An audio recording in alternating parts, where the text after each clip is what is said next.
Indian റിഫൈനറികൾ വീണ്ടും ഇറാനിൽ നിന്നുള്ള അസംസ്കൃത എണ്ണ വാങ്ങുന്നതായി റിപ്പോർട്ടുകൾ സൂചിപ്പിക്കുന്നു. പ്രത്യേകിച്ച് ശ്രദ്ധേയമായത് ഈ ഇടപാടുകൾ പരമ്പരാഗതമായ ഡോളർ അടിസ്ഥാനത്തിലുള്ള സംവിധാനത്തിലല്ല, മറിച്ച് ഇന്ത്യൻ രൂപയിലാണ് കൂടുതൽ ഭാഗവും നടക്കുന്നത് എന്നതാണ്. ചില ഇടപാടുകൾ മൂന്നാം രാജ്യങ്ങൾ വഴിയും നടപ്പിലാക്കപ്പെടുന്നുണ്ടെന്നത് ഈ വ്യാപാരത്തിന്റെ പ്രത്യേകതയാണ്. ഇത്തരം ഇടപാടുകൾ നടക്കുന്നത് ആഗോള സാഹചര്യങ്ങളിൽ വലിയ മാറ്റങ്ങൾ സംഭവിക്കുന്ന സമയത്താണ്. യുദ്ധാവസ്ഥയെ തുടർന്നുള്ള അനിശ്ചിതത്വം കാരണം അന്താരാഷ്ട്ര വിപണിയിൽ അസംസ്കൃത എണ്ണയുടെ വില ഉയർന്നിരിക്കുകയാണ്. ഇതോടൊപ്പം ഇറാനിയൻ എണ്ണയ്ക്കെതിരായ 30 ദിവസത്തെ US ഉപരോധം പിൻവലിച്ച സാഹചര്യവും ഈ വ്യാപാരത്തിന് അനുകൂലമായ സാഹചര്യമാണ് സൃഷ്ടിച്ചത്. കടലിൽ സംഭരിച്ചിരിക്കുന്ന ഇറാനിയൻ എണ്ണയ്ക്കും ഈ ഉപരോധം ബാധകമായതിനാൽ ഇന്ത്യ ഉൾപ്പെടെയുള്ള പല രാജ്യങ്ങളും ഇറാനിയൻ എണ്ണ വാങ്ങുന്നതിലേക്ക് വീണ്ടും തിരിഞ്ഞിരിക്കുകയാണ്. ഇന്ത്യ ഇതിനകം തന്നെ ഇറാനിൽ നിന്ന് ചില എണ്ണ കയറ്റുമതികൾക്ക് ഓർഡർ നൽകിയിട്ടുണ്ടെന്നാണ് റിപ്പോർട്ടുകൾ സൂചിപ്പിക്കുന്നത്. ഈ ഇടപാടുകളിൽ ഭൂരിഭാഗവും ഇന്ത്യൻ രൂപയിലാണ് തീർപ്പാക്കപ്പെടുന്നത്. ഇടപാടുകളുടെ സ്വഭാവം അനുസരിച്ച് പ്രാദേശിക കറൻസി സെറ്റിൽമെന്റുകൾ, പ്രത്യേക വ്യാപാര ക്രമീകരണങ്ങൾ, കൂടാതെ ഓഫ്ഷോർ റൂട്ടിംഗ് സംവിധാനങ്ങൾ എന്നിവയുടെ സംയോജനമാണ് ഉപയോഗിക്കുന്നതെന്ന് 2 സർക്കാർ ഉദ്യോഗസ്ഥരെ ഉദ്ധരിച്ച് മണി കൺട്രോൾ റിപ്പോർട്ട് ചെയ്യുന്നു. ഒരു ഉദ്യോഗസ്ഥൻ വ്യക്തമാക്കുന്നതനുസരിച്ച് ഇറാനുമായുള്ള ഇടപാടുകളിൽ രൂപ കറൻസിയാണ് പ്രധാനമായും ഉപയോഗിക്കുന്നത്. ചില സാഹചര്യങ്ങളിൽ മൂന്നാം രാജ്യങ്ങൾ വഴിയാണ് പേയ്മെന്റുകൾ നടത്തുന്നത്. ഇതിലൂടെ അന്താരാഷ്ട്ര നിയന്ത്രണങ്ങൾ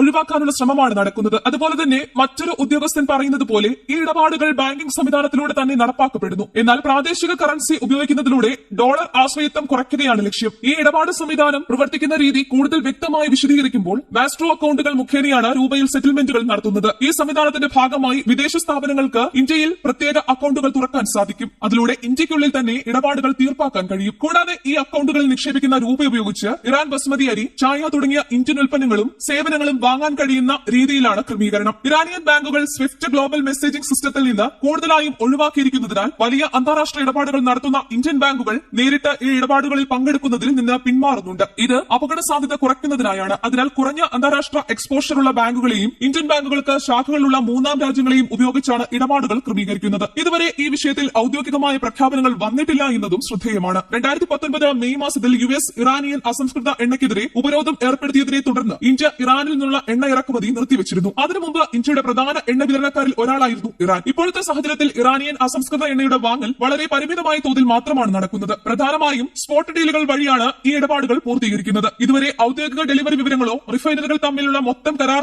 വലുപ്പങ്ങളോ പുറത്തുവിട്ടിട്ടില്ല. എന്നിരുന്നാലും ഈ നീക്കം ഭാവിയിൽ ഇന്ത്യ ഇറാൻ വ്യാപാര ബന്ധത്തിൽ പുതിയ വഴിത്തിരിവുകൾക്ക് വഴിയൊരുക്കാൻ സാധ്യതയുള്ളതായി വിദഗ്ധർ വിലയിരുത്തുന്നു. അതേസമയം പശ്ചിമേഷ്യയിലെ യുദ്ധത്തിന് താൽക്കാലിക അവസാനമുണ്ടായതോടെ അസംസ്കൃത എണ്ണ വിലയിൽ വൻ ഇടിവാണ് രേഖപ്പെടുത്തിയത്. ബ്രന്റ് ക്രൂഡ് 13% ഇടിഞ്ഞ് ബാരലിന് $94 എന്ന നിലയിലെത്തി. കഴിഞ്ഞ ദിവസങ്ങളിൽ വില $110 വരെ ഉയർന്നിരുന്നു. യുദ്ധം താൽക്കാലികമായി അവസാനിച്ചതോടെ ആഗോള ഓഹരി വിപണികളിൽ വൻ കുതിപ്പാണ് രേഖപ്പെടുത്തുന്നത്. പശ്ചിമേഷ്യയിലെ യുദ്ധം കാരണം ഹോർമൂസ് കടലിടുക്ക് അടച്ച പശ്ചാത്തലത്തിൽ അസംസ്കൃത എണ്ണ വില വൻ കുതിപ്പ് നടത്തിയിരുന്നു. യുദ്ധത്തിന്റെ തുടക്കത്തിൽ ബാരലിന് $65 ഉണ്ടായിരുന്ന ബ്രന്റ് ക്രൂഡ് $110 മുകളിൽ